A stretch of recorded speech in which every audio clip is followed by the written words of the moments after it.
Heel Heat.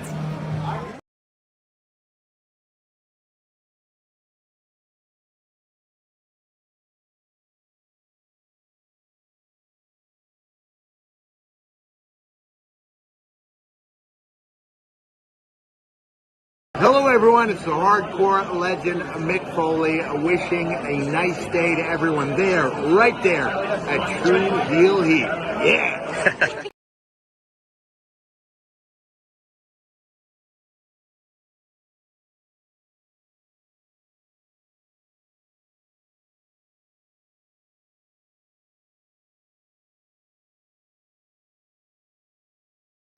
What's up, everyone? It's the Interview Queen Alicia Toot here, and be sure to watch True Heel Heat.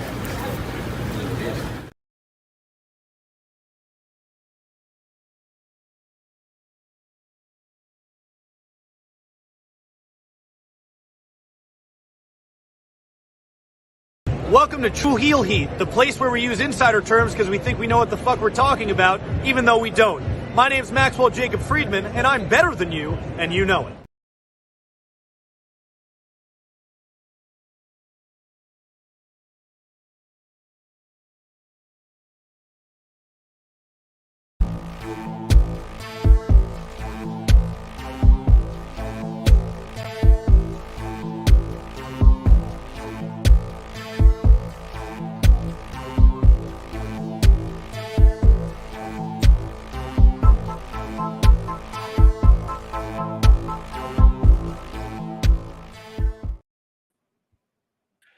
Hello, hello, hello. It is me, your True Hill Phenom SP3. We are live on the True Hill Heat YouTube, Facebook, and Twitter for AEW X NJPW Forbidden Door 3 preview, discussing this Sunday's huge show from the USB Arena in Long Island, New York, where New Japan Pro Wrestling invades AEW along with some friends from STARDOM, CMLL, AAA, and everywhere else in between.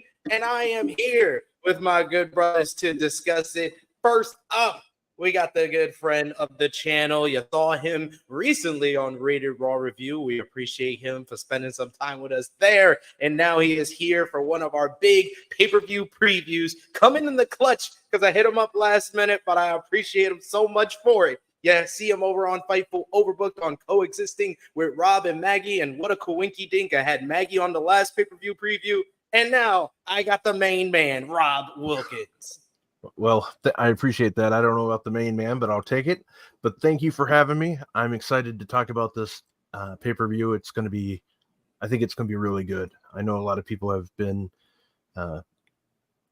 not talking it up as much, but I really like the card. So absolutely agree with you there. And they always come together with these Forbidden Door cards. It always delivers, regardless of how you feel about the build sometimes. But to talk about the build and to talk about the show and give his predictions, I had to bring in my Joshi expert, my fellow fan of all things Japanese professional wrestling, and one of the most knowledgeable people in the game. You see him over on Fightful. You see his written work on Fightful. You see him on 5-Star Media and everywhere in between. The main man when it comes to stardom, he is Scott E. Wrestling. Scott Edwards, how are you doing? I'm doing great. Thank you for having me back. Happy to be back. Happy to talk what I think is a pretty packed show. I think this week of editions brought the show from, this should be good to, okay, this is gonna be great. I think a lot of people, the trend when it comes to AEW pay-per-views is people just like to talk it down and assume the worst. And then, when Sunday's over, everyone's going to be like, oh my God, that was our show of the year. It's just how it goes, just how it goes with these shows. And if this ended up being the pay-per-view of the year, would anyone be surprised? Not even a little. I mean, you have incredible top matches. You have the all-star tag that I was looking for. That was the one thing missing from this show, I thought, heading into the weekend, and they brought it yesterday. So I'm very excited about everything, and I'm happy to be here. A couple of weeks ago, we saw Kendrick Lamar, bring together Bloods and Crips in Los Angeles. And Tony Khan has brought together the wrestling equivalent of the Bloods and the Crips for Forbidden Door. He about to pop out and show niggas. So we got to talk about Forbidden Door and that good edition that dropped yesterday on their social media. We appreciate y'all for joining us live and joining in on the conversation for Forbidden Door with our preview and predictions here. And remember, show your appreciation back the simplest way possible. Drop the thumbs up on this video. You can also share this video with all your wrestling fans, friends, and family on all your favorite social media platforms. If you are new to the True Hill Heat YouTube channel, hit that subscribe button, hit the bell to stay notified for all the great content here. And of course, if you're watching us on Facebook, you could drop a like, a heart emoji, an angry emoji, a laugh emoji, however Forbidden Door is making you feel. If you're watching us on Twitter, drop the heart and retweet the video. It helps out us so much with that. And if you're watching on any other platform, sound off in the live chat. We love to interact with all of you and hear your predictions, what you think about this Sunday's huge show. And if you're watching us on YouTube, the best way to have your comment highlighted on screen, if you got a thought that you want to say out, you can send a super chat donation. That is so important to what we do here. It goes back to the contributors. It helps the channel keep moving and progressing. We just hit 16,000 subscribers this week, and we are well on our way to our goal for the end of the year of 20K. So appreciate all of you for that. We already got in the chat. Our main man, Vala B, is back. He says, hey, yo. He also says, it's been a while, THH, but I'm back. And he says his hype levels for this Sunday show is on a 7.5 to 10. That is how we start off these pay-per-view previews from 0 to 10. What is your hype level? What is your excitement for this Sunday show? And I would say, just looking at the card, not taking into account my issues, which I talked about in detail on AE Ramble this week with the Go Home show. Before the Go Home show, I thought this was one of the best builds to a Forbidden Door pay-per-view ever with, out of the 3 years that they've done this show. So I would say I'm at an 8 out of 10 still. Rob, what about you? I think you're muted, Rob. Yep, I got it. Sorry about that. I would agree with you. An 8 out of 10 is a really good one because this is the best build that they've had. And it's hard to believe we're already on the third Forbidden Door. It really does not seem long ago that we were watching the first one. So the fact that we made it to the third one already, and they've had a great build, you really can't ask for more. I know some people were not thrilled about CMLL being involved. I think it's great. I think the more the merrier. I really love the idea of STARDOM. So I like this idea, and maybe one day the dream of having like a full-on WrestleFest or whatever they want to call it will happen, because it's starting to feel like one. Absolutely agree there. We got my good brother and Crip representative G Loke, who had to yell out Crip. Love it. LOL. Yes, I had to look out for you there. And Scott, where are you at 0 to 10 with the addition of some Stardom talent, on the show? Where are you at? I'm probably about 7 out of 10. I think it's crazy that people are like, oh, this is supposed to be AEW New Japan. I'm sorry. That would be a really boring show this year. Not going to lie to you. If it was just AEW New Japan, I would not be interested. Every match that I'm interested in either involves CMLL, Stardom, or it's just an AEW match. That's pretty much how I feel about most of them. The New Japan matches on this, like Moxley and Naito, that's great. I've seen it though, so it's like my anticipation isn't as high for that. I think the addition of CMLL brings this all the way up. Obviously, it would be better if certain wrestlers could make it over, but we know, some of them had to deal with the visa issues earlier this year. So like Mascara Dorada, that will be the guy to look forward to next year, for example. Soberano Jr., the list goes on and on. I think that's the fun of them being involved. And I think eventually I would like to see the AEW and New Japan Presents part taken out. Just make this about all these promotions, because it's much more than that. And I think the more involvement, the better. Makes it for a better show. I'm out of 7 out of 10 because there is going to be a Jericho match on this show, and that destroys me inside. I don't want to see that at all, so I'll enjoy everything else though. And you know, I couldn't find. I look all over the social media. I couldn't find a graphic for it because I don't think they have decided yet. I think they're gonna figure it out on like a pre-recorded kind of add-in on either Rampage tonight or Collision. What match? Because they gave us 2 matches in the last week that Jericho could potentially be in, with him in the learning tree versus Samoa Joe, Hook, and Shibata, which that challenge was on Collision. And then on Dynamite, where Jericho was supposed to introduce a replacement for Brian Keith because Keith got his arm injured on Collision by Shibata.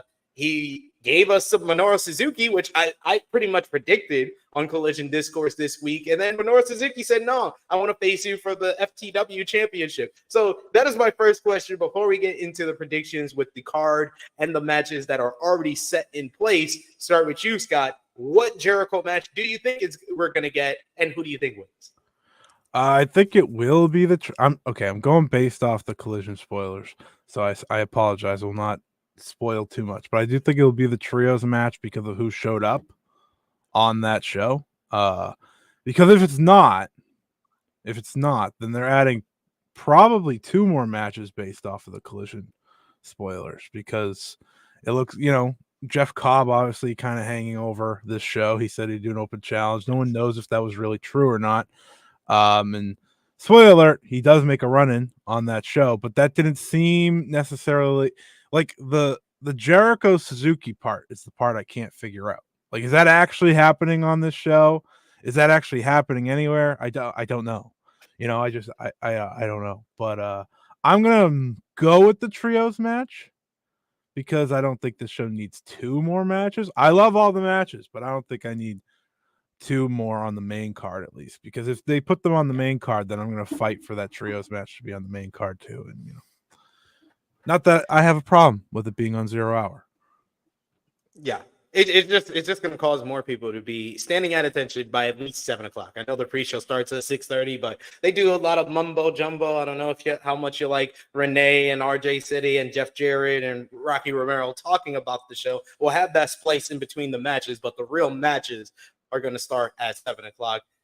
Rob, what about you? What match do you think we're going to get, and who do you think wins? I didn't get your prediction, Scott. Who do you think wins the trios matchup, since you think it's going to be that match?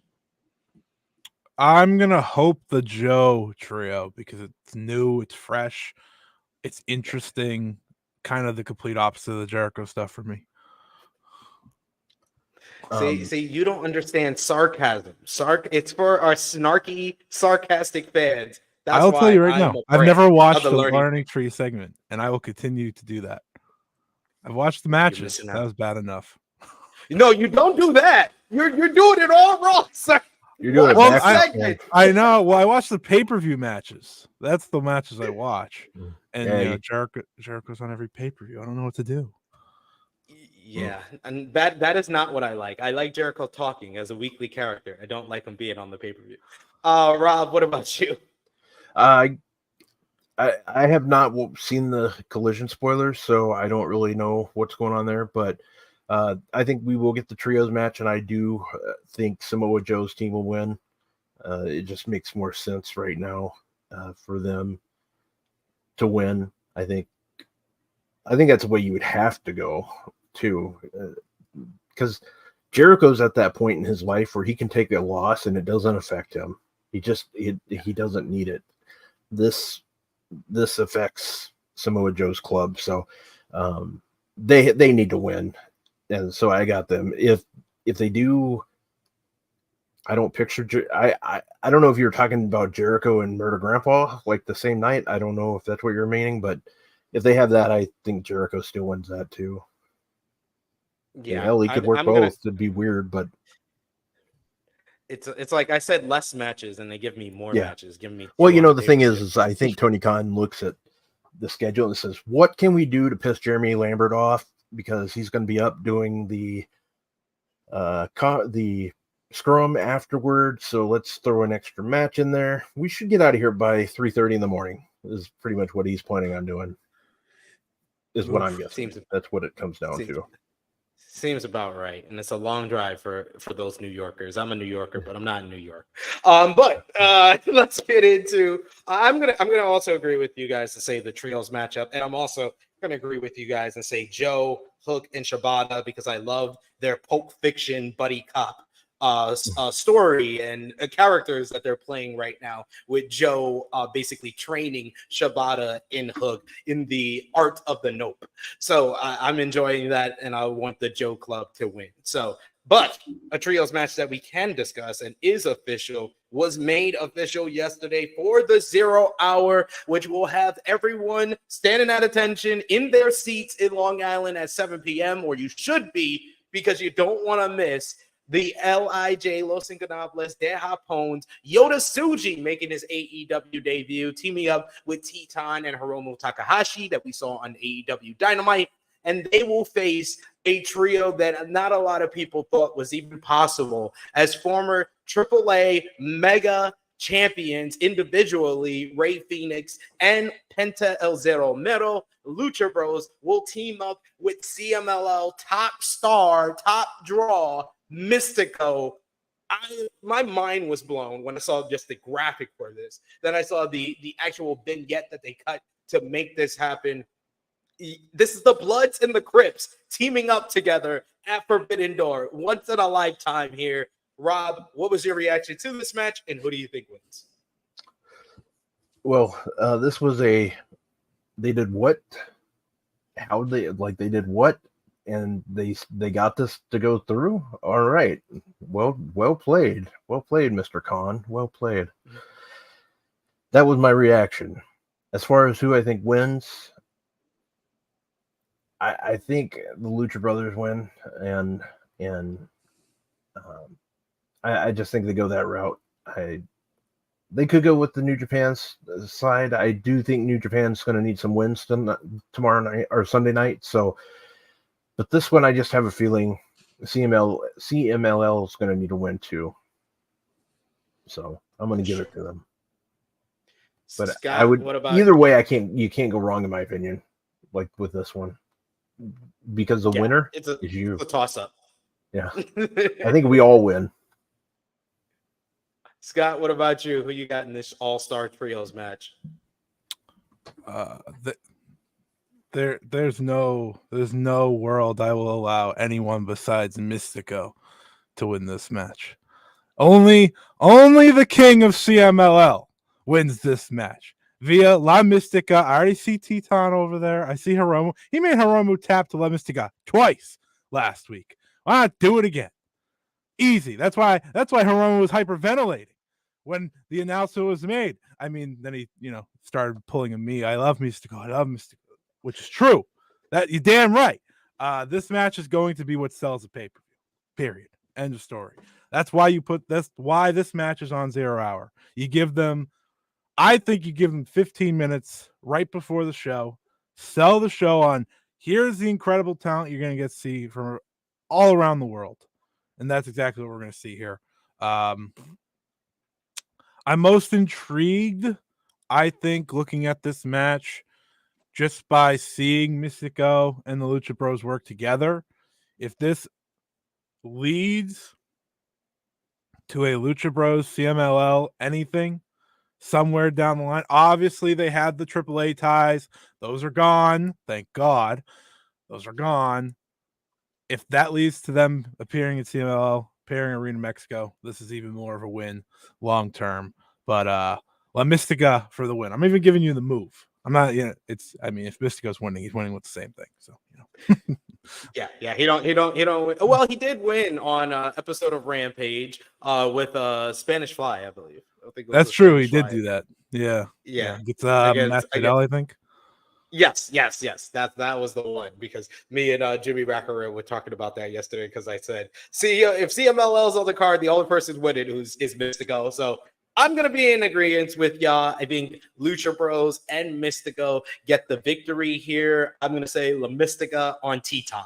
Don't let Hiromu lose too much to Mexico. He already lost twice last week in Mexico. We're in the U.S. He should be one of the protected stars. And give me my damn Hiromu versus Darby Allin matchup. Like, I've been asking for it for 2 years now, and I need that in 2025. If you're going to give me Forbidden Door again, you cannot not give me Hiromu versus Darby. Either one's sick, one's hurt all the time, every time of this time of year. I was gonna say, need them in June to be healthy. I was gonna say, tell Darby to stop getting hit by buses, and you'll be fine. Literally, he actually does get hit by buses. It's tough. The boss had it coming to it, though. And yes, should be noted that Hiromu has nice balls. Apparently, he told the story on social media. He got his balls checked for the first time. So congratulations to it. Oh, keeps on giving there, Clark. Let's get into the other 0 hour matches here. The Owen Hart Foundation tournament will continue on the 0 hour on the women's side, as we're going to see Mariah May one-on-one with Saraya. It was just a couple of weeks back that Saraya defeated Mariah May in a controversial finish that had a lot of people up in arms, like, what are you doing with Mariah May? How dare you have Saraya, former AEW Women's World Champion, beat her? But now we see the reason why is because they are facing in the quarterfinals, first round here, Mariah versus Saraya. Scott, what do you have here? I just learned this was an Owen Hart tournament match. I had no clue until this very moment. Mariah May's winning. Mariah May's winning the whole tournament. Mariah May's your, I think, next AEW Women's World Champion. Spoiler alert for later. But yeah, you had her lose the first time, right? She lost that match the first time. This is the easy way to get her back on track, and it should be a pretty good match. Hopefully. Yeah. We have my daughter invade real quick to show me Wolverine on her phone. But I'm gonna agree with Scott here. I think Mariah May gets the win, and yes, she's been my favorite since they announced at Double or Nothing that the winner of the Owen Hart Cup is going to get a shot at the AEW Women's World Championship, and they've done nothing to take me off of that bet or that prediction, because having Timeless Toni Storm be the one to put her in the tournament, it just makes all the sense of the world that turns back on Tony by having Mariah win. Rob, who you got? Mariah May and Saraya here.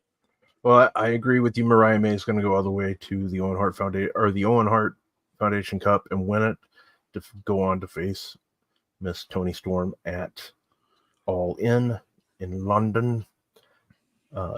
So Toni Storm will win this, and I just want to say hello to Miss Harley Cameron. Hi.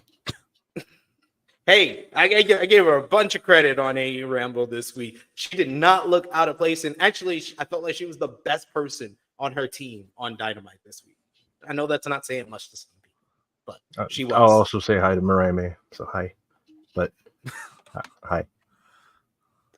Yes, absolutely agree with Bala B here. He says also Saraya winning was right then. Yes, because it set Mariah May up to get hot her take.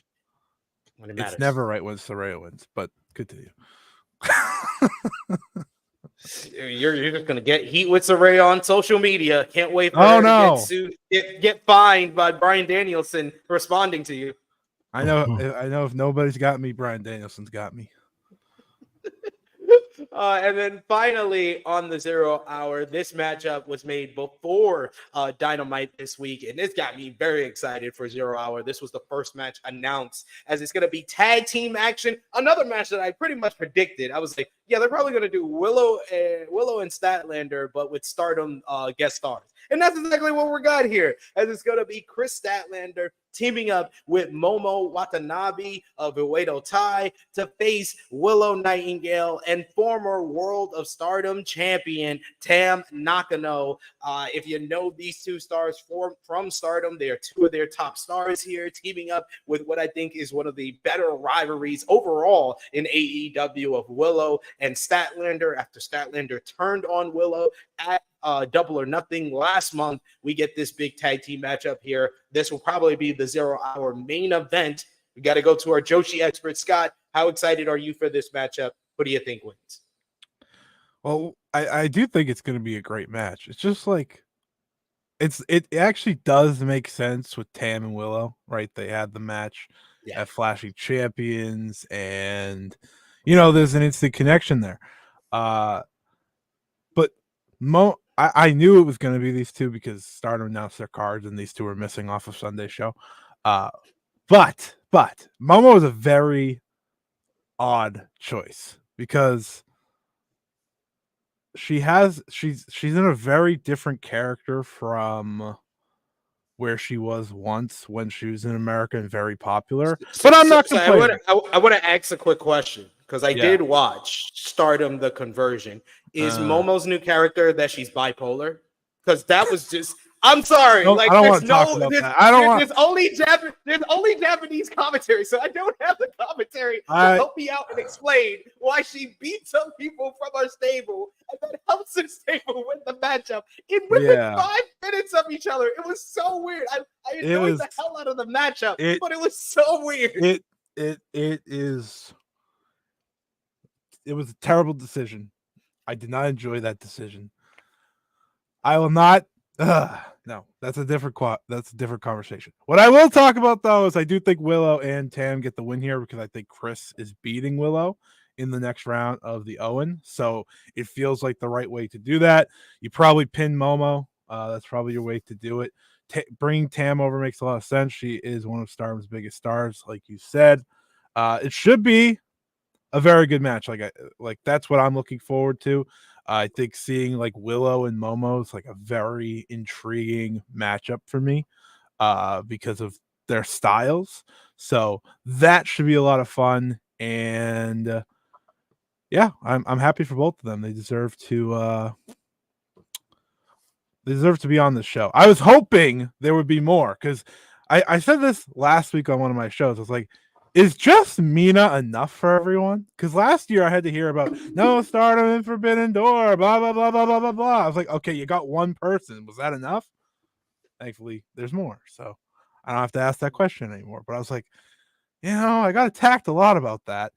Was all you wanted was Mina Shirakawa? I mean, okay, sure. Not a bad thing. We love Mina. Not a bad thing at all. Just felt like you needed more. And they got more. Should be a great match. Hashtag we want Mina. It was trending on social media. So maybe that's all they needed, but we got a little bit more on the 0 hour here. Rob, who do you have in this tag team matchup? I got Willow, and because the reason why is because she's gonna, in my opinion, she's gonna lose to Statlander in the Owen Hart, and I think this just makes the most sense. Stokely's gonna get pissed that they win, so he's going to do something to cause her to lose in the Owen. So I think that's the way you go. And they'll keep their little feud going for another month or two. And maybe they'll face somebody else at All In, or maybe they'll have their, that was Crimea River match at All In. Who knows? I think this is leading to the mixed tag team matchup that they kind of were teasing a couple of weeks ago before the Forbidden Door bill kind of kicked in. I think All In is probably be Willow and Cassidy versus Trent and Chris Statlander, since they're doing Statlander and Willow this Wednesday on Dynamite Beach Break in the Owen Hart Cup. I think they'll probably do the mixed tag team match at All In, but I agree with the both of you. I think Willow and Tam get the victory here. I got Willow pinning Momo because I want to see her hit the bait with the power bomb on Momo. I am very excited to see her go at it with Momo Watanabe for sure. Look, I know that Chicago is on one of the, I forget what Great Lake it is, but the beach break in Chicago and then doing it in Cleveland 1 year. Let's not do that anymore. It's just weird, and I'm picky about it. That's the only thing I'm like anal about. I just think it's so weird. It's like, welcome to the Winter Garden in Tampa. It's like, come on. Let's just change that. That's my only gripe today. That's my only gripe you're gonna hear me, and that's it. And that's all I want in life. And that's my only problem. It wasn't the debate last night. This is my only issue. So there you go. Hey, that's why I didn't watch the debate last. I'm in the UK. Oh, I'm 5 hours ahead. I I didn't am either. not wasting time on a I didn't debate. either. So there you go. But let's talk about the other Stardom talent, the aforementioned Mina Shirakawa, as she will challenge Timeless Tony Storm for the AEW Women's World Championship. And this is by far, in my opinion, the longest build we have gotten for a Forbidden Door Women's Championship matchup. Mina started showing up in the build to Double or Nothing. In like April, she was showing up on Dynamite to help make the save for Mariah May, and the love triangle really started. I love this graphic that has Mariah May behind Mina in her rose gold type outfit, and then as mini Tony Storm, or Tiny Storm, as Saraya calls her in the graphic behind Timeless Tony Storm. But it's really been more about the fight for Mariah May than for the AEW Women's World Championship. Mina Shirakawa, tag team partners and best friends with Mariah May during her time in Stardom in Japan, while she has been the protege as well, Mariah, for Timeless Tony Storm since showing up in AEW back in November of last year. So who's going to walk out with the title and with the girl come this Sunday? We'll start with you, Rob. What have you thought about the build? The build's been fantastic. I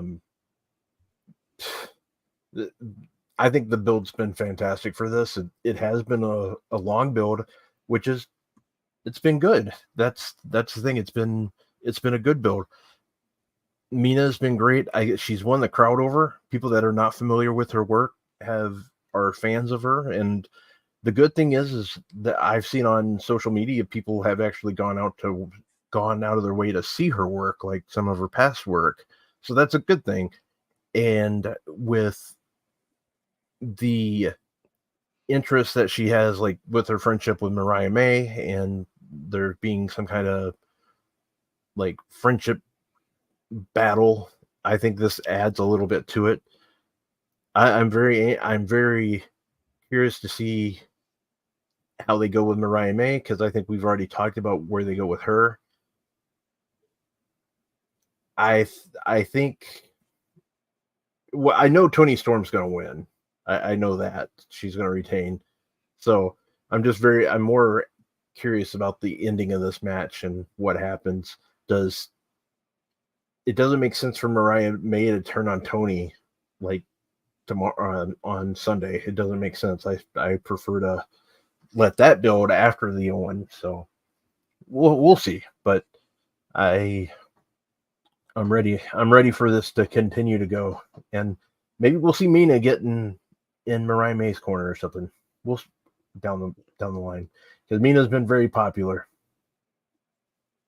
For sure. I feel like he was the perfect person to kind of bring over and introduce Stardom to the AEW, audience. And I agree with you. I think the build has been great. It's probably my second favorite build of this entire card outside of the main event. It's just been very well done with the love triangle. We know all the characters. They've established them well. That vignette that they did with Mina Shirakawa was like a great Japanese commercial with the little graphics and everything, and she's just so well spoken.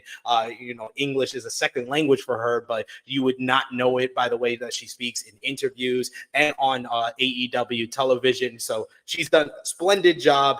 But yes, I agree with Rob. I think Timeless Tony Storm retains the AEW Women's World Championship. Scott, you had to hear all the trash and all the people talking to you since last year's Forbidden Door about Stardom talent being on here. And you, for one, know my love of Mina Shirakawa. So that is why I also say she's the perfect person to bring over from Stardom first for the AEW audience. But what have you thought as someone who's a Stardom diehard with the introduction of Mina Shirakawa and how she's been used in the build-up? And who do you have winning on Sunday? Yeah, I have been a little bit up and down on the build, because the love triangle is something very, very, very much not that came from Stardom. I don't know if people know that. That was not part of the relationship between Mariah May and Mina there. But what I do appreciate is giving Mina time to get over. introducing her all the way back at Double or Nothing, right? They could have done after or before Double or Nothing. They could have done, beginning of this month, and that's it. And I don't know if she's as over as she is. But now people are tuning in to see these segments in this match and this rivalry. And I think that's really great. You even had Tony pop in on the American Stardom show. You had Tony send the video in on a Stardom show at Cork and Hall. They've done all the right things. And that's something I can appreciate. Whether I love the build or not, and I think it's really hit the right beats the past couple weeks, truthfully. Like, I think it hit like, okay, this is a rivalry. These two do not like each other. That's what I was looking for. I think they've done all the right things to make you know why this match is important, why this match matters. And I think on Sunday, Mina Shirakawa's heart might be broken because I don't think Mariah May is going to side with Toni Storm because she wants Toni Storm to win. I think she's siding with Toni Storm because Mariah May only wants one person to beat Toni Storm for that title, and that's Mariah May. I think we're going to start finally seeing those cracks a little bit more this weekend because All In's next. You got to win the Owen. Don't forget, Mariah May was going to throw in the towel for Toni Storm once upon a time. I don't forget these things. They're telling a great story with these two. And I'm ready to legitimately be great. One of the best women's matches AEW has seen. Mina, in her big matches, shows up. So I'm very much excited for her in this spot to just do so. On any other AEW pay-per-view, this would be like easily the best, at least women's match of the night. They have a tough opponent on the other side. So it's tough. But I do think Toni wins. I think Mariah helps, whether it be accidental or not, because in the end, Mariah May is the one that wants to take that title from Toni Storm.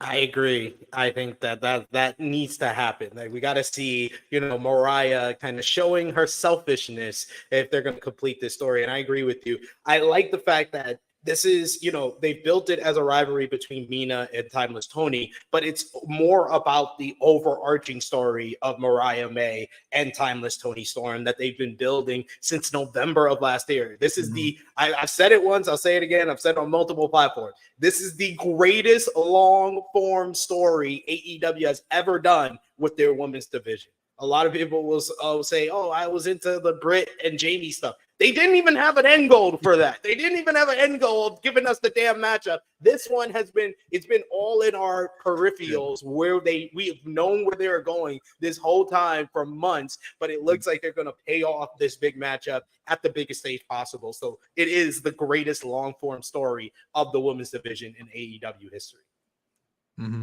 Mm-hmm. And I think Mariah is going to be the biggest babyface in the division, not named. Well, I guess Mercedes is whatever she wants to be. So I think she will be the biggest babyface in the division. Mercedes is Mercedes. So you think Mariah is the babyface in the rivalry with Timeless Toni Storm? Because I think Toni is the babyface. Hey, where's the match in All In if it happens?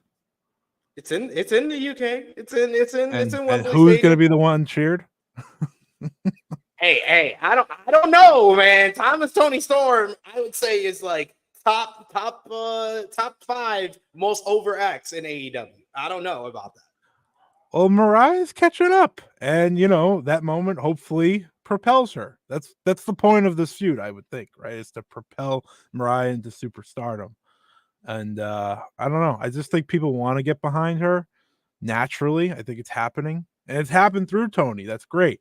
But eventually Toni, it depends how they tell the story. It can easily go either way, right? If Toni kind of tries to, oh yeah, you won the Owen, but you shouldn't face me or something.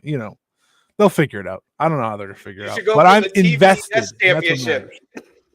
You should go for the TBS shit, like Triple H with Batista. You should go for the TBS championship, not my title. Listen, Mercedes Moné versus Mariah May is a match I very much want, so I wouldn't even be upset. I'm just saying. I'm with you there. Speaking of which, the TBS Championship will be up for grabs in a title-for-title showdown, as we're going to get the NJPW Strong Women's Champion Stephanie Becker putting up her gold against Mercedes Mone, the TBS champion. These two women had a banger at NJPW Resurgence in May of last year. That was the same night Mercedes Mone was injured and wasn't able to win the NJPW Strong Women's Championship, a title that was made for her. And now she tries to complete her redemption arc, where she's beaten Willow at Double or Nothing to get the TBS championship, getting vengeance for the injury that she got in the matchup at Resurgence. And now she faces the woman that she beat to face Willow that night and trying to win the title that was made for her. Rob, who do you think wins? Oh, Mercedes Mone definitely gets this victory. They're not going to let her lose yet. There's no way they let her lose. So, and Stephanie's a fantastic wrestler, and I think this is a match that is going to kick all kinds of ass. But there's just no way I see Mercedes losing this. If I were to put money on it, this would be like my safe bet for sure. You know, like this is the safest bet in my opinion. Nah, I 100% agree with you. This is the safest bet of the night is that Mercedes Mone is walking out with both titles. And she's been kind of I thought it would be MJF going into the show on Sunday, but it's really been Mercedes Mone who I've seen doing all the big media appearances. She was on Good Day New York today. She's done several podcasts and radio interviews. So this seems like the stage for her to get a big win and become a double champion in AEW. So I got Mercedes as well. Scott, who do you have? I have Mercedes Mone. There's just no way she's losing. Which is like kind of unfortunate because I don't want Stephanie's reign to end. I love Stephanie Vaquer. I think she's fantastic. She went over to Japan sometime in 2022. That was the first time I ever saw her. I was like, she's special. And if she ever gets any mainstream attraction, like she is going to be a big deal. So to see this 2 years later is not at all surprising to me. This is my most anticipated match because Stephanie Vaquer has only got better since the first match with Mercedes Mone. Better, and Mercedes showed at what was the last show? The Double or Nothing? Was it Double or Nothing? Double or Nothing, yeah. She showed at Double or Nothing that she's still one of the very best in the world. So this they're going to go out there to prove something. They're going to go out there to try and steal the show. And we're going to see what Mercedes Mone does with that New Japan Strong title. I will say that definitely interests me because I thought when she signed with AEW, I don't know how much of like the Japan stuff we'd see anymore. But this definitely opens the door. So we'll see. The forbidden door, if you will. I was trying. But yeah, I think I've called Stephanie Vaquer Hispanic Mercedes Mone because I feel like she works like Mercedes did back in like 2015. So it's like the Spider-Man meme. It's like two people that work the same going up against each other. So I agree with you. I think this has the potential to be match of the night or at least the best women's match that we see on the show. But I wanted to get through all those women's matches because I know, Scott, you don't have too much time with us. You got to go on vacay. So I want to give you a chance to let everybody know where they can follow you on social media and what you got going on, when they will see you again on their screens. The floor is yours. Yeah. You can follow me at Scott E Wrestling on Twitter, as it says right here. Nope, wrong way. I knew it. Right here. What do I have going on? You can check out 5 Star Joe Show every week. That's my show. If you want to, I will be covering this show because there's so much involvement. So if you are interested in that, you can check that out usually every Thursday or Friday. Otherwise, I'm working on some writing, so that will be the first time in a long time I'm doing that. But nothing official. Got some interviews in the works too. So keep an eye out for all that. Thank you so much, Scott, for showing up, showing some love, sir. We appreciate you. Enjoy your weekend and enjoy Forbidden Door for sure. See you, buddy. You too. Enjoy the show, guys. Thanks for having me. Yep, see ya. No doubt. Let's get into the rest of the card here as we're going to see Long Island's own Rob, MJF, Maxwell Jacob Friedman. He's going to go one-on-one, as he said in the first week he was back. He was like, I'm going to verse some schmuck from New Japan or CMLL, and that schmuck just happens to be one of the absolute best technical wrestlers in the world, coming off his, I believe, his first 5-star matchup from the Wrestling Observer newsletter. Dave Meltzer rated his matchup with Zack Sabre Jr. last Saturday 5 stars, and now he faces one of the top stars in All Elite Wrestling in his hometown of Long Island. Who do you got here? MJF versus Hechicero. Well, this match is going to kick ass. We know that, but there's no way. There's just no. Okay, I said earlier my safe bet was Mercedes, but I forgot about this one. There's no way in hell they will have this happen. They don't want to lose the roof at UBS Arena right there. That, don't get me wrong, it's going to be a great match. I just there's no way they let MJF take this L. But we'll have to see. But I just can't see it. I just can't see it.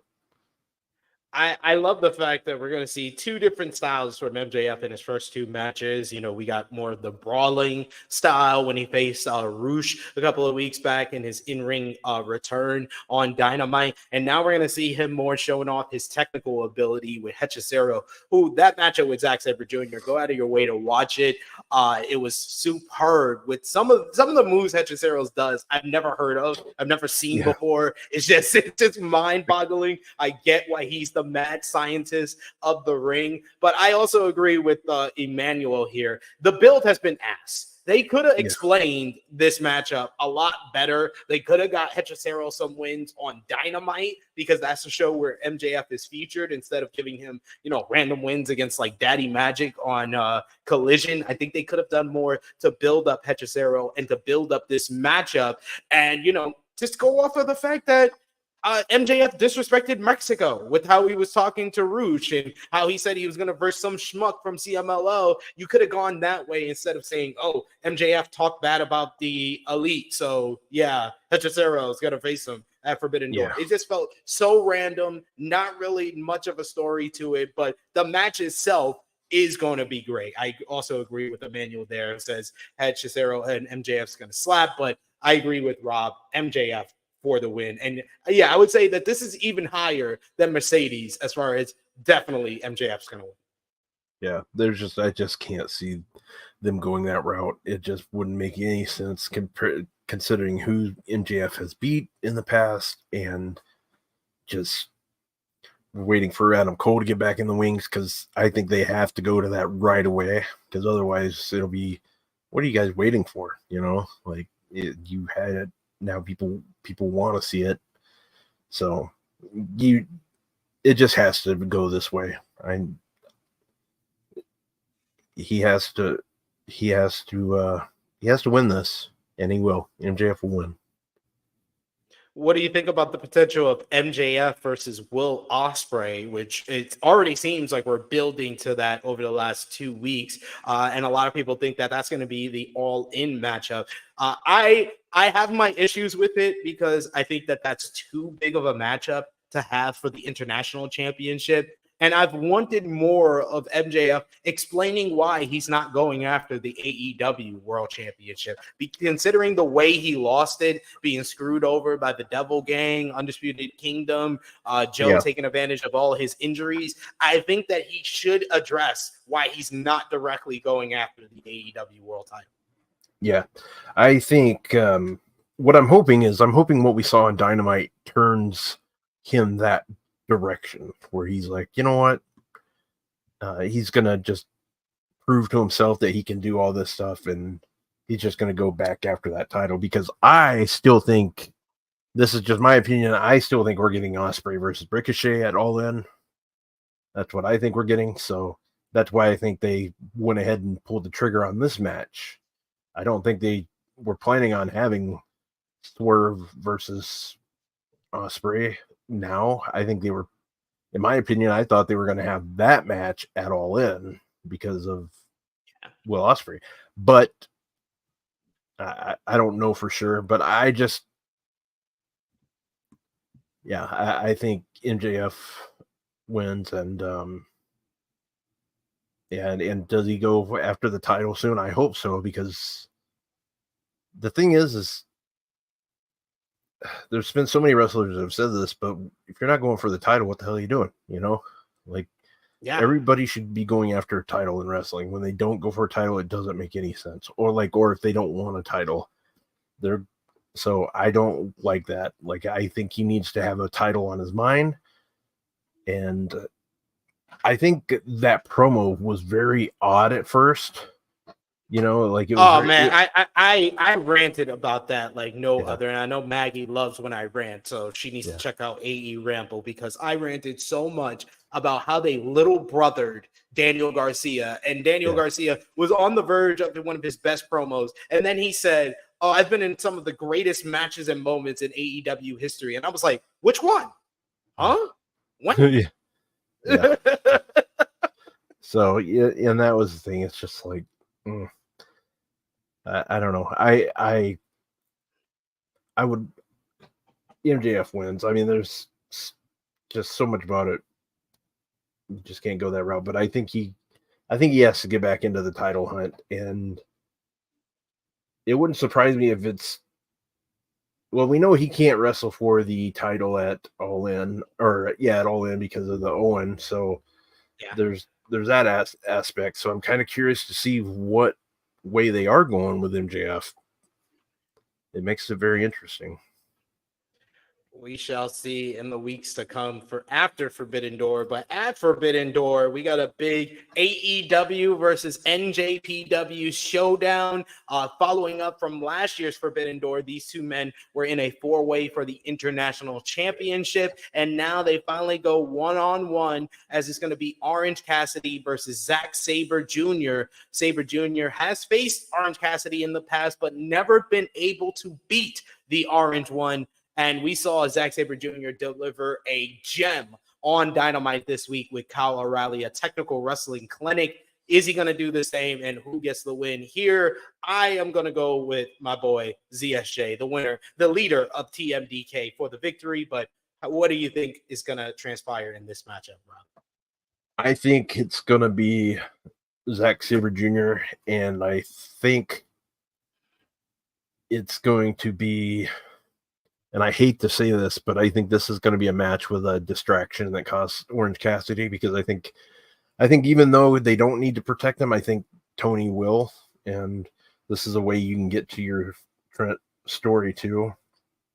And I think that's probably the way they go. That's the route I think they'll take. But Zack Sabre Jr. will win, and you're right. The match he had with Kyle O'Reilly was just amazing. It was so fun and so good. I'm excited for this. So Sabre Jr. wins. Yes, we're on the same page there. And then we got a match that was just made official on Wednesday on Dynamite, as we're going to see trios action, as it's going to be the Acclaimed, Max Caster and Anthony Bowens, not teaming up with Daddy Ass, Billy Gunn, but instead teaming up with the Scissor King, president of New Japan Pro Wrestling, Hiroshi Tanahashi, as he will stand across the ring from his greatest rival of all time, the Elites, Kazuchika Okada, the Continental Champion, as he will team up with the AEW World Tag Team Champions, Matthew and Nicholas Jackson. The latest in the Elites hostile takeover, as they're now looking to get more gold on this show, as we'll get to in a second here. But what do you think about the setup for this matchup that we saw on Dynamite, and who do you have winning, Rob? You know, it's been a weird setup between the two. I'm never a fan of when the champions get pinned. Just never a fan of it. But at least they made sense of it in this case. However, that being said, Okada's going to call Max Caster a bitch. He's going to call everybody a bitch, and he's going to get the pin on Max Caster, in my opinion. And I, like everybody else, I hope this pisses Anthony Bowens off and starts a slow heel turn to eventually happen. That's what I hope for in right now. And granted, do I think it'll happen? No, because I've been thinking it's been going to happen for over a year now. So, but that's where I wanted to go. But yeah, there's no way the Acclaimed win this, in my opinion. Okada's going to go over, and the Young Bucks are going to go over. Only because I think that the Young Bucks will eventually win the tag team title matchup, which I think it's going to be in Calgary in 2 weeks on July 10th. That's when they'll do the tag team title matchup. I'm going to go with the Acclaimed and Hiroshi Tanahashi. And especially considering the fact that Okada did not even want to job to Tanahashi when he was a New Japan talent, and he was on his way out the door. They had one final singles match at New Beginning in Osaka, and he still beat him, even though he announced he's leaving the company. It was insane. So, Yeah. I should think the Elite's going to win, and I want the Elite to win to continue their winning streak on pay-per-view ever since, taking the loss, the Young Bucks in the main event of Revolution. They've been on a roll the last 2 shows. I think the Elite should win, but I think for some reason the Acclaimed and Hiroshi Tanahashi will get the win here. Probably with the Bowens pinning Matthew Jackson. Okay. Wow. I don't see it, but there you go. Then you got for the TNT Championship, a new champion will be crowned following the injury to Adam Copeland at Double or Nothing. That insane dive off the cage, fractured his tibia, so he had to relinquish or was stripped of the TNT Championship by Matthew and Nicholas Jackson, the EVPs. And now we have a 6-way ladder match to determine the new champion. The last participant will be decided on Rampage tonight between El Phantasmo and AR Fox. But we also got Mark Briscoe, Konosuke Takeshita, Dante Martin, and the Elite's own Jack Perry. I am going to go with Jack Perry for the win. And honestly, I thought that Jack Perry should have just been handed the TNT Championship because we've had so many fighting champions in TNT Championship history. I just wanted one sniveling heel to just be handed the title in a similar fashion to his Presidio father, Christian Cage, who was acting like he was TNT champion when it was really Luchasaurus. I wanted to see Jack Perry handed the title, but I think he wins here to become new champion. Rob, what about you? Yeah, this match is going to be fun. I assume, just based on the match, I think El Phantasmo will be the one in it. If I was to predict, because water bottle guy just doesn't add much to this match for me. Who I want to win is Dante Martin, because I'm just a big fan of his. However, I think Takeshita gets it. I think it'll help Don Callis' family a little bit more, especially when they eventually turn on Mr. Ospreay. So I think this would be good for Takeshita to get him his singles title. So I'm going to go that route. I think Takeshita. And I'm going to say that's not a bad prediction, because it would be nice kind of to, he's already representing the company in the NJPW G1 Climax 34, but he can really represent them by being a champion of AEW going into that. So that would be very interesting. But yeah, I'm going to stick with my Jack Perry prediction, because I think all the members of the Elite will have gold, including its returning member that we're going to see on Wednesday on Dynamite, as the Elite have already announced they will be picking the wild card in the Owen Hart Cup coming up. But I think Jack Perry becomes TNT champion here. We got Power Driver Finisher, who says Mark Briscoe just to piss people off for no reason. I want Mark Briscoe to have some reason to be on Dynamite every week, being our drunk redneck football head coach. I want him just to read from the dictionary, is what I want. I think he'd be great at it. Man, it would be just great. The word of the day is just so good. Conglomeration is still my favorite. Yeah. The conglomeration, and the fact they keep calling them that team, the conglomeration. And Manuel says the Elite for the win in the 6-man. Okada is going to rainmaker someone's head off. I could see that. And he also says ladder match should be fun, but we all know the scapegoat is winning this. I'm very interested to see, I know you want Dante to win, but I'm very interested to see his interaction with Leo Rush, which has seemingly been kind of a side story in this whole ladder match buildup over on Collision. So I'm very interested to see both those guys in general in a ladder match format, but also their story that they have going on for sure. Yeah, but I'm very, very happy to see Leo Rush just in this match, but the fact that we can maybe get Leo Rush back involved with Top Flight makes me happy, and I hope that's the way they go.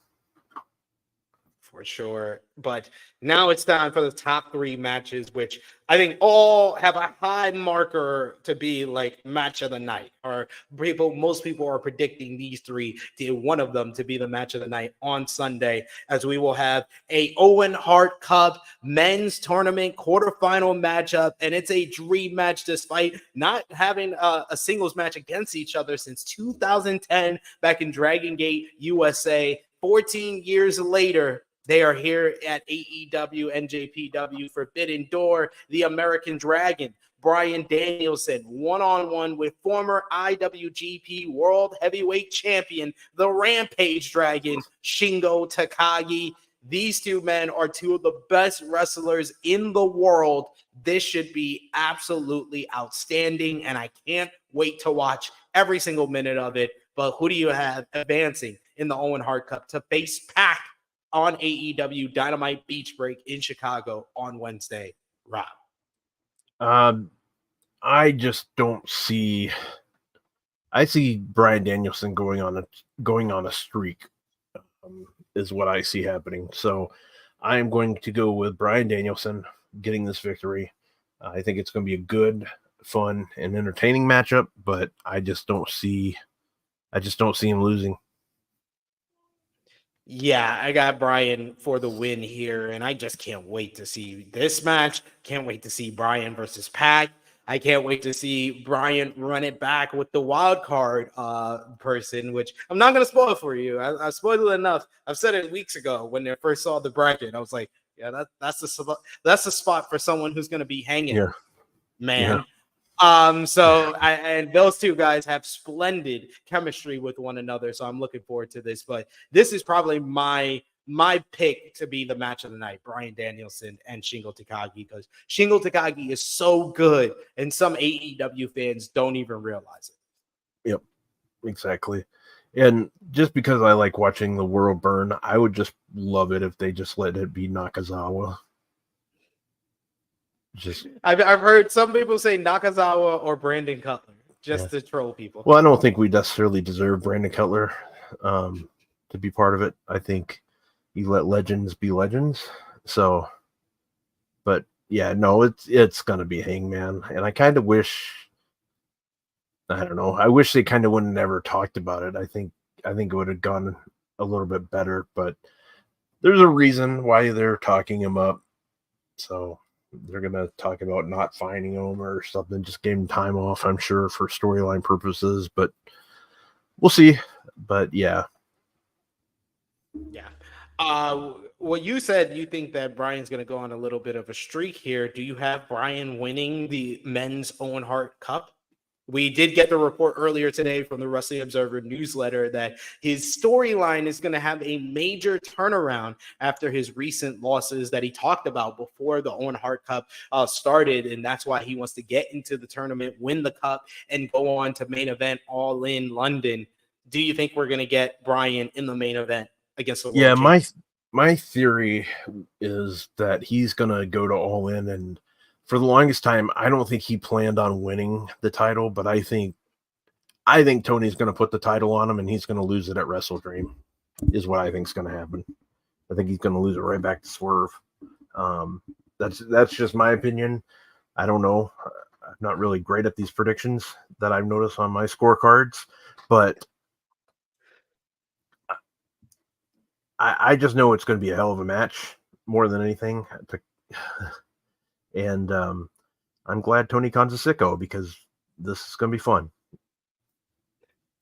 And then we have the top prizes in both companies being defended in what is being a lot of people calling a double main event here. As first for the IWGP World Heavyweight Championship, Jon Moxley will defend against the former champion Tetsuya Naito.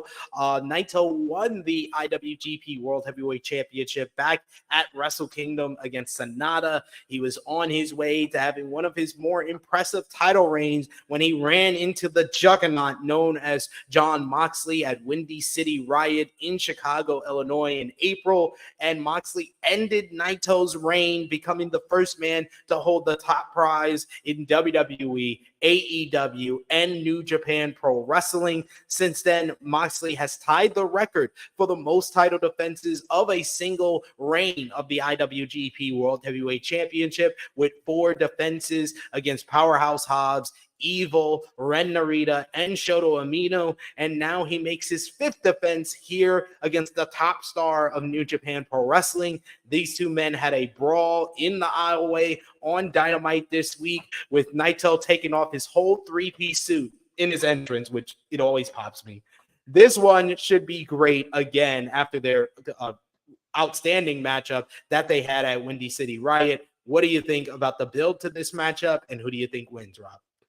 The build's been okay for it, but Moxley is going to lose this title to Naito, and we'll see him on TV more after this. That's my opinion. I am going to go against it. Really goes right down to it. I don't see. I think Moxley was just holding that title through Forbidden Door, and then it's over for him for a while in New Japan. I was really feeling like they would have Moxley get the win, and I wanted to go against the grain and go with Moxley here. But New Japan kind of tipped their card by revealing the participant in the G1 climax, and Moxley being notably not in the G1 really just took all the doubt away from me, where I think that Tetsuya Naito has to win this matchup to bring back the gold to New Japan Pro Wrestling. I've been enjoying his promo work. I would have liked more build up to the matchup on AEW television.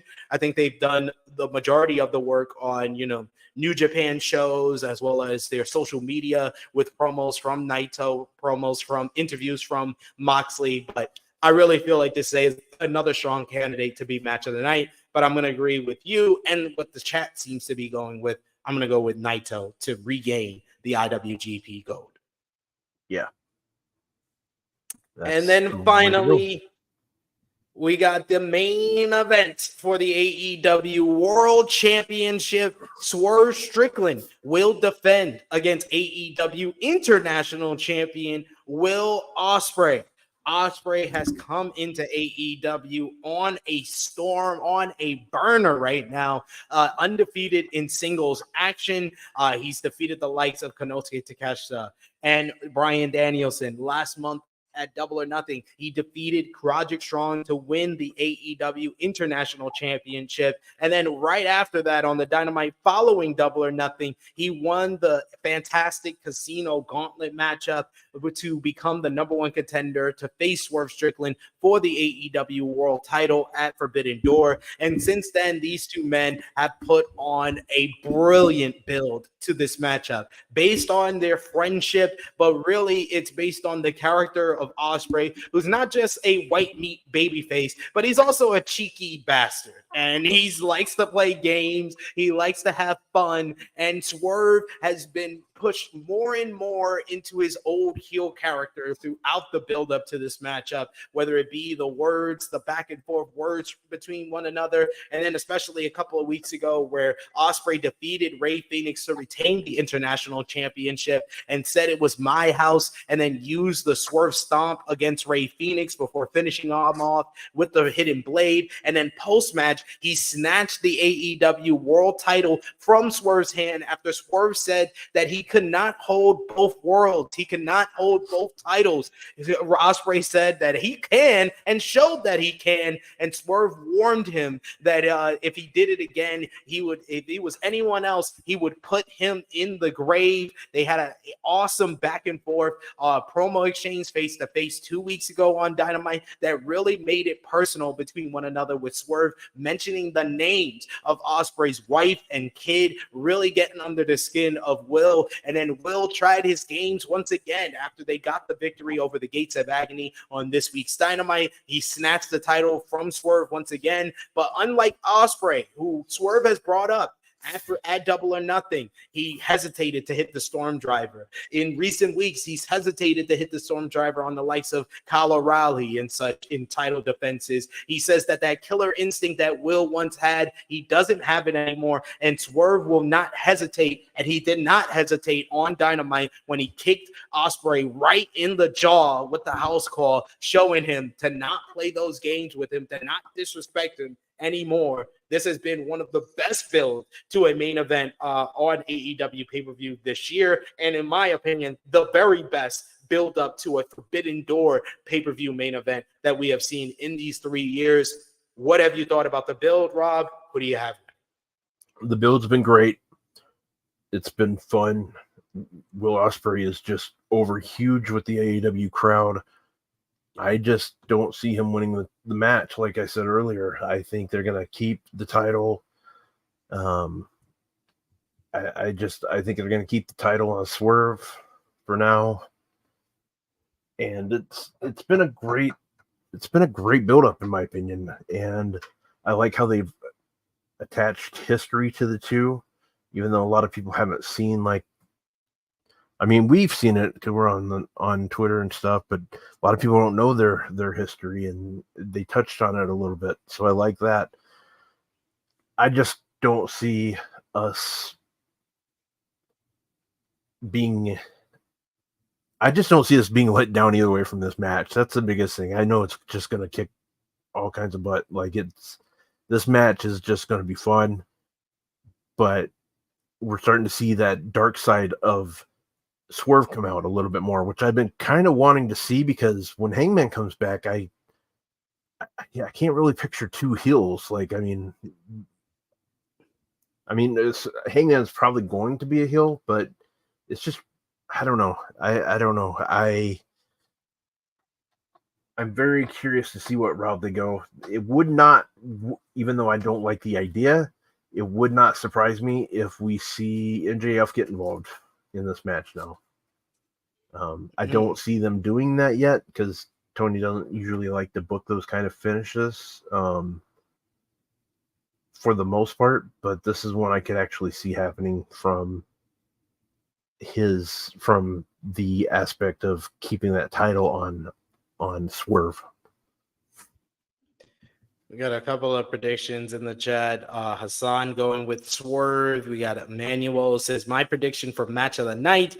And I got Swerve winning. Ospreay hesitates and Swerve goes for the kill. I think they set up the finish to this match really intricately. I think that Swerve hits the Tiger Driver on Ospreay and then the house call for the victory to retain the AEW World Championship. I think that would put the whole storyline and tie it up with a bow if Swerve turns back and uses Ospreay's move that he won't use against him, and that's how he gets the victory. And then we can, down the line, do the rematch where maybe Ospreay realizes that he needs that kill shot to get the win over the former kill shot. So I'm really looking forward to this matchup. I think that this has all the potential to be match of the night and one of the match of the year candidates with the buildup that we got for this matchup as well. Yeah, it's match of the year potential for sure. There's quite a bit of matches on this card that have that potential. I'm just anxious. I think it looks great, and the card looks really good. So I think we all win with this card, and it'll be interesting because then we're on the road to Blood and Guts and then All In after that. Yes, and it's a huge week of Dynamite consecutive with Beach Break, with the Owen Hart Cup semifinals and the final quarterfinal matchup. The reveal of the wild card, Osprey versus Garcia, has been added to that card on Wednesday. Then the Wednesday following, we got the Owen Hart Cup finals, and then 2 weeks after that, we got Blood and Guts, and then we're full steam ahead into All In. So a very exciting time. I think that AEW is like it's like Anthony Davis in the playoffs. Some weeks it's like people are hot and high on it. Some weeks people think it's cold, but we can always guarantee AEW will always feel its hottest coming off of a pay-per-view. And just from top to bottom, the matches that we've gone through, there's so many bangers on this card that I think everybody's going to be on a high, and we'll be talking about this show probably at the end of the year as for one of the best shows of the entire year for sure. Yeah, I hope so too. I think you're right on that thought process. But I want to thank Rob Wilkins for joining me today for AEW X New Japan Pro Wrestling Forbidden Door preview. Appreciate you. Anytime I get to chat with you, Rob, always love the opportunity to do shows with you. But you got a big show coming up in less than an hour here over on Fightful Overbook. So let everybody know where they can follow you on social media and when they can check it out. Yeah, and like SP3 said, in about 40 minutes at 3:00 Eastern, I will be on my show coexisting with Rob and Maggie on Fightful Overbook every Friday. We just have a good old time talking a bunch of nonsense and wrestling. But guys, you can follow me at Rob Wilkins on X. I'm also on Instagram and Threads at Fightful Rob. And again, I want to say thank you, SP3 and everyone at True Hill Heat, for having me on. I love coming on here. So anytime you guys want me, please feel free to ask, because I love coming on here. And thank you very much. And I hope everyone enjoys Forbidden Door. Yes, check out Rob and Maggie. They always have a good time over on Fridays, 3 p.m. Eastern time on Fightful Overbooked.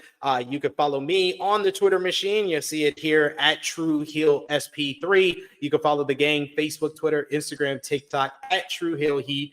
Patreon.com/True Heel Heat. The best place to support us when we are not live here. You can't send us a super chat. Go over and support us over at patreon.com/True Heel Heat. $3 a month gets you exclusive content, and it's the best place to support us when we are not live here. And check out all the great content we got on the channel right now, like AE Ramble from yesterday with myself and Jimmy Macaram talking about this week's AEW Dynamite. We had Rated Raw review talking about Monday Night Raw with JPJ of Love Wrestling. And I will be live here probably tomorrow for our Who Killed WCW review. I'm going to be talking about all 4 weeks and why it was a waste of fucking time.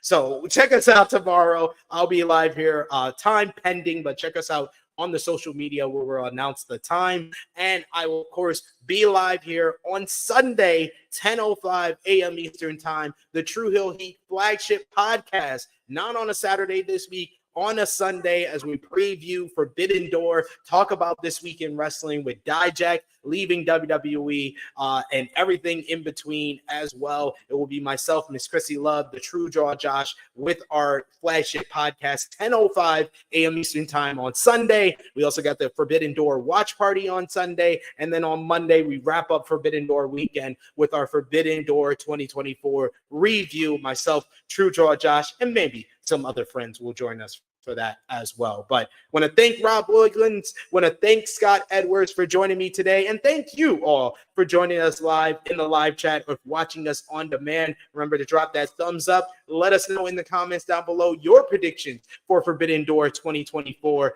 for sure there, and we'll interact with you over there as well. But for Rob, for Scott E Wrestling, it is me, your True Hill Phenom SP3. This has been our AEW X NJPW Forbidden Door 2024 preview. We are signing off until next time. Later, y'all.